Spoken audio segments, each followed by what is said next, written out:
খবর 24 সাথে আপনাকে স্বাগত। নতুন নতুন খবর জানার জন্য আমাদের চ্যানেলে চোখ রাখুন। বড়দিনে ভয়ঙ্কর দুর্ঘটনা, শতাধিক যাত্রীকে নিয়ে ভেঙে পড়ল বিমান। কাজাকিস্তানের আক্টাউ বিমানবন্দরে কাছে বিমানটি ভেঙে পড়ে বহু যাত্রীর মৃত্যুর আশঙ্কা করা হচ্ছে। জানা গিয়েছে আজারবাইজান এয়ারলাইন্সের বিমান এটি বুধবার সকালে কাজাকিস্তানের বাকু থেকে রাশিয়ার চেচনিয়ার রাজধানী গ্রোজনি যাচ্ছিল। বিমানটি কুয়াশার কারণে বিমানের রুট পরিবর্তন করা হয়। মাঝ আকাশে হঠাৎ নিয়ন্ত্রণ হারিয়ে বিমানটি ভেঙে পড়ে।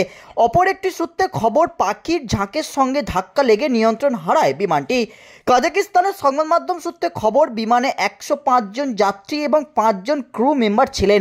সোশ্যাল মিডিয়ায় প্রাপ্ত ভিডিওগুলিতে দেখা গিয়েছে বিমানটি হঠাৎ নিয়ন্ত্রণ হারিয়ে নিচে নামতে শুরু করে এবং নিমেষের মধ্যে তা আক্টাউ বিমানবন্দরের কাছে একটি খোলা মাঠে আছড়ে পড়ে। সঙ্গে সঙ্গে আগুন ধরে যায় বিমানে। জানা গিয়েছে বিমানটি জরুরি অবতরণের জন্য অনুরোধ করছিল, কিন্তু অনুমতি না মেলায় মাঝ আকাশেই চক্কর খাচ্ছিল। হঠাৎ নিয়ন্ত্রণ হারায় বিমানটি।